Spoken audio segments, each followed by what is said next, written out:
At 40, Steve Davis had just won his final Triple Crown event and would never win another ranking event again. Stephen Hendry hadn't won a major title for 3 years and would retire by the age of 43. Jimmy White won one more title and hasn't looked like winning one since, but at 50, Ronnie O'Sullivan, Mark Williams and John Higgins will all be ranked in the world's top 6. And it's not just them. Neil Robertson is world number 3 and is 43 years old. Shaun Murphy, one of the informed players on tour recently, is also 43. Stuart Bingham was world champion at 39 and at 43 won the Masters for the first time. And let's not forget Mark Selby, who is still in the world's top 10 and is 42. In fact, 13 of the world's top 32 players, including half of the world's top 16, are 40 years old or older, which I find completely staggering. If we go back 10 years, only 6 players in the top 32 were 40 or over, and it was just a class of 92 who were in the top 16. Going back 20 years, it was just Steve Davis, Jimmy White and John Parrott in the world's top 32, with only Davis inside the top 16.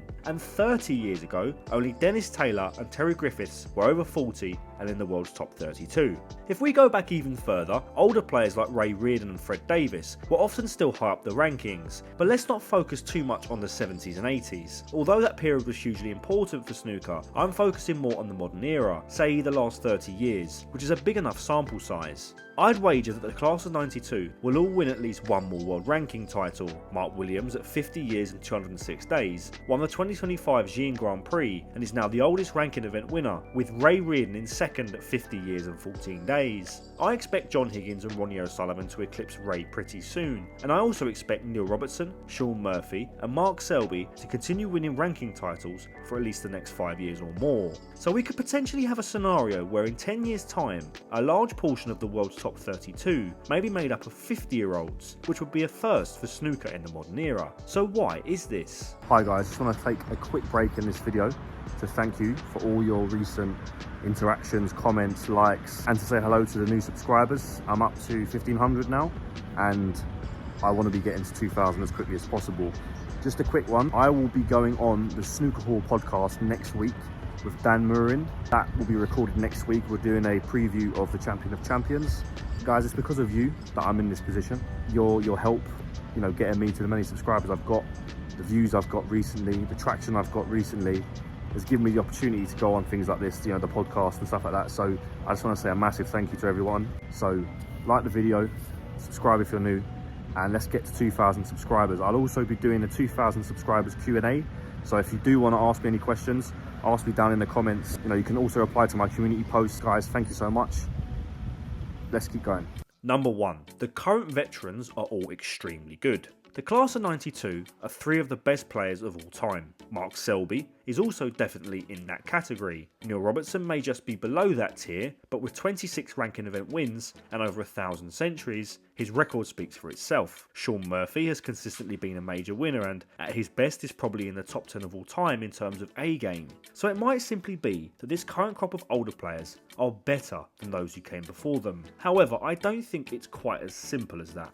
Number 2. The modern game rewards experience and innovation. Snooker today rewards brains. In the past, younger players could get by on raw ability. Think of a young Jimmy White or Stephen Hendry, fast, attacking and instinctive. But the modern game is so technical, so precise, that experience and decision making are almost everything. Players like O'Sullivan, Higgins and Williams have seen it all. They know when to attack, when to defend, and how to manage a match across multiple sessions. It's not about who's the most fearless anymore, it's about who's the most composed. And because the class of 92, along with players like Selby and Robertson, are so strong at break building, the standard of safety play has had to improve as well. The game has evolved. Players can no longer get away with trying to put everything like Hendry and White once could. It also must be said that the class of 92 and other veterans have taken note from previous generations. Steve Davis lacked the scoring power and aggression to win into the 21st century. No disrespect to those players,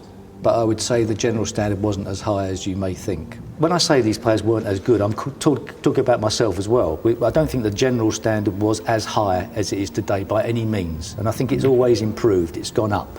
But I was obviously head and shoulders, if not a bit higher, at some stages above the rest of the player. Where I was very good was being constantly on it, So during a match, when I was 5-0 in front, I was even thinking, focusing even harder.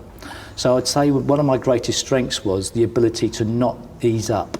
And I think that was probably where I was able to slaughter people. But there wasn't anybody around of your level, Stephen Hendry's level, John Higgins' level, to challenge me. Timing's important, and I think I was in the right place at the right time. Stephen Hendry lacked the safety game and the ability to tone down his attacking mindset when he started missing a few balls. Ronnie O'Sullivan, though, for example, has innovated, changed his style, and has gone from one of the most attacking players in the world in the 1990s to a percentage player in the 2020s. He's evolved. So while younger players might have their flair and fearlessness, the older generation have the patience, tactical awareness, innovation, and consistency to keep winning. Combine that with their sheer level of quality, and it's no wonder why they're still at the top. Number 3. Better physical and mental conditioning. Today's professionals treat snooker like a proper sport, which wasn't always the case. Back in the 70s and 80s, players would stay up late, drink, smoke, eat whatever they wanted and still turn up for matches. That was just part of the culture. But now, look at the difference. Ronnie O'Sullivan runs daily and goes to the gym. Neil Robertson also trains regularly and eats clean. Shaun Murphy and Selby have both spoken openly about mental health and physical transformation. These players are far more self-aware. They've adapted to the modern era, using fitness, mindfulness and recovery to stay sharp both physically and mentally. That's the key. They're not just good players, they're athletes of the mind. Take Ronnie O'Sullivan, whose success over the last 15 years has been strongly influenced by sports psychologist Dr. Steve Peters. This new level of professionalism has transformed snooker from a pub sport into a proper sport. Number 4. Technological and equipment improvements. Conditions today are simply better. Tables, lighting, cloths and balls, everything is far more consistent than it used to be. In the 80s, players dealt with unpredictable cloths and heavier balls. Now, every table plays almost identically. It's all about technique and precision, not adapting to poor conditions. That means players can perform at a high level even as they get older. Their cue actions are grooved, their knowledge is vast, and they're not being let down by inconsistent equipment. It's why a 50-year-old Mark Williams can still make the game look effortless. However, players from the 1980s and 90s, like Hendry and Davis, also benefited from improving conditions. Both were using the current star match tables by the time they retired. The difference is that their form had already declined too far for it to make a major impact. The current crop are different in some way. So while technology is definitely a factor, it may not be as huge as you might think. Number 5. Financial motivation. Let's not pretend money doesn't play a part. In the past, when players dropped out of form, the prize money didn't justify the grind of travel and qualifiers. There also weren't as many tournaments in the 90s and 2000s. Back then, if you played badly across say 6 events, that might have been your entire season. Now 6 events might happen in 6 weeks, and the money is far more lucrative. One deep run in a ranking event can earn more than an entire season used to.